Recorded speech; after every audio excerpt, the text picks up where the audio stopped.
बताते हुए प्रसन्नता है कि 1,36,000 विद्यालयों को ऑपरेशन कायाकल्प के माध्यम से हमने संतृप्त करने का काम किया।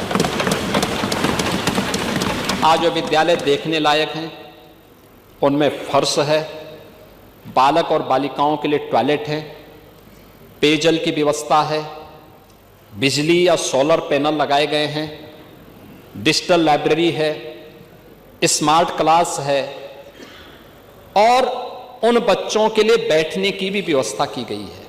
खेल के मैदान भी बनाए, कुछ जगहों खेल के मैदान भी बनाए गए हैं। ये बेसिक शिक्षा की पहली व्यवस्था। फिर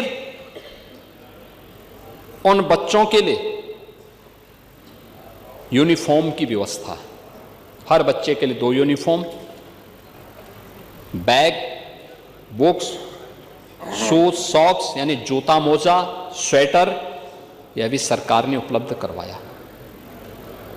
हम लोग जब बनाते थे इन सभी में कुल 1,000 रुपया खर्च होता था। छोटे बच्चे थे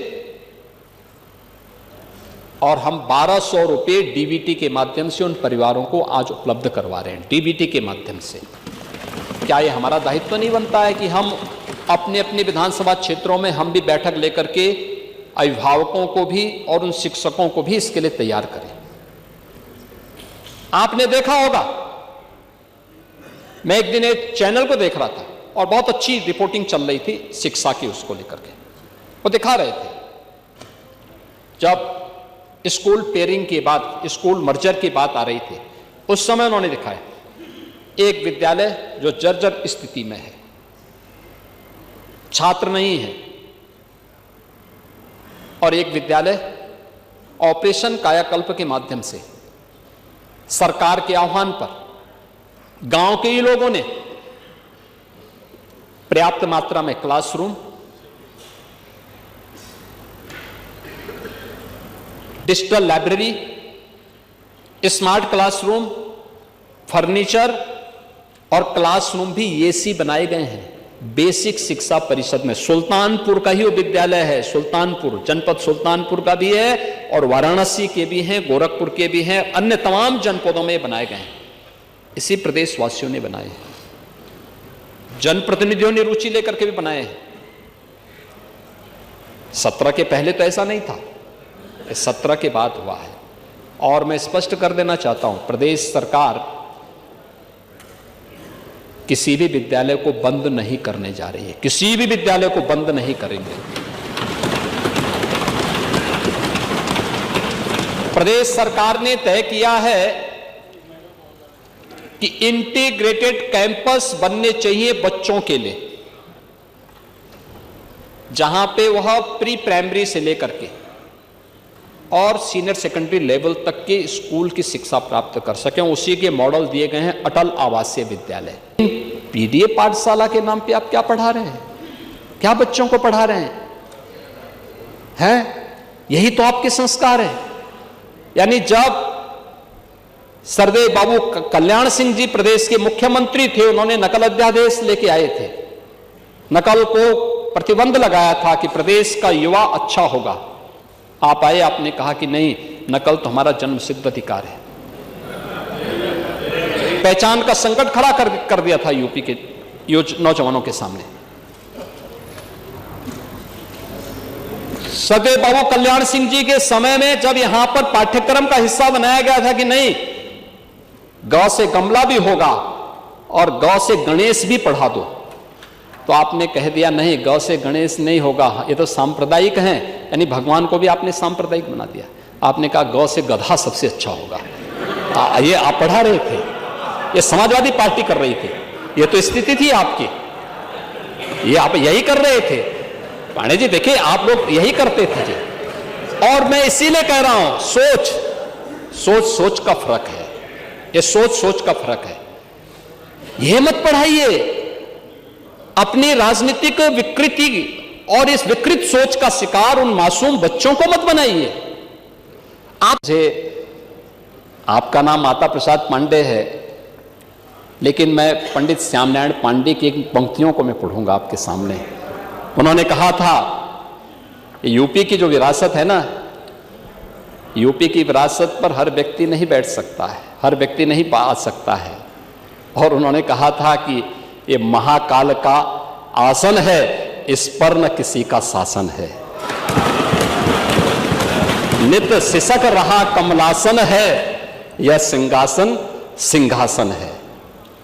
यह सम्मानित अधिराजों से अर्चित है राज समाजों से, इसके पदरज पोछे जाते भूपों के सिर के ताजों से। इसकी रक्षा के लिए हुई कुर्बानी पर कुर्बानी है, राणा तू इसकी रक्षा कर, यह सिंहासन स्वाभिमानी है। यह विरासत, ये वही विरासत है जो काशी में देखने को मिल रही है। आपको पीड़ा है, मैं जानता हूं, जो अयोध्या में देखने को मिल रही है आपको पीड़ा है, मैं जानता हूं, जो मां विंध्यवासिनी धाम में देखने को मिल रही है आपको इससे भी पीड़ा होगी, जो चित्रकूट में देखने को मिल रहा है आपको इससे भी पीड़ा होगी। क्योंकि ये मथुरा वृंदावन की भी चर्चा नहीं करेंगे, क्योंकि ये तो पहले 16 में ही बोल चुके थे कि हम लोग दुर्योधन का स्मारक बनाएंगे। 17 से अब तक उत्तर प्रदेश के गन्ना किसानों के पास 2,86,000 करोड़ रुपए का गन्ना मूल्य का भुगतान डीबीटी के माध्यम से किया गया है।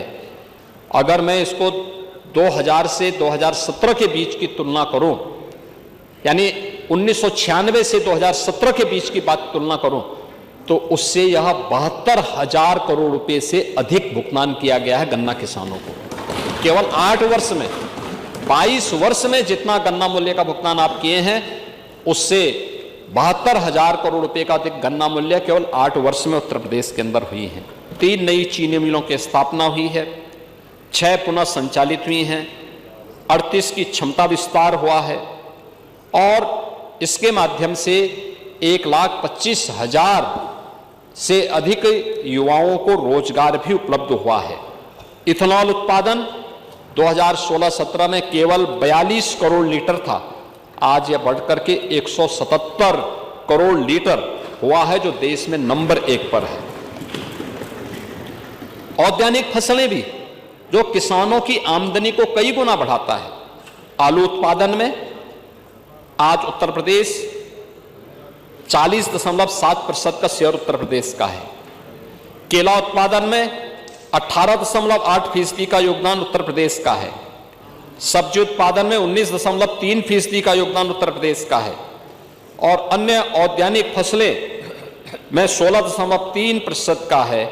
और कृषि विविधीकरण में भी विभिन्न फसलों के साथ सब्जी, फल और सब्जी की खेती करने में देश में भी आज उत्तर प्रदेश नंबर 1 पर है।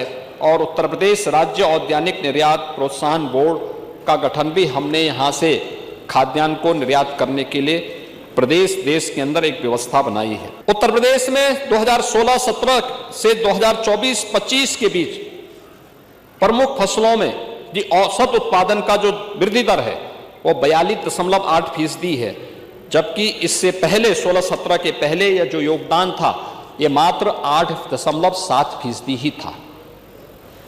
अब दलहन और तिलहन को आप देखें, दलहन और तिलहन में भी उत्तर प्रदेश ने तेजी के साथ अपने अन्नदाता किसानों के जीवन में परिवर्तन लाने का काम किया। तिलहन उत्पादन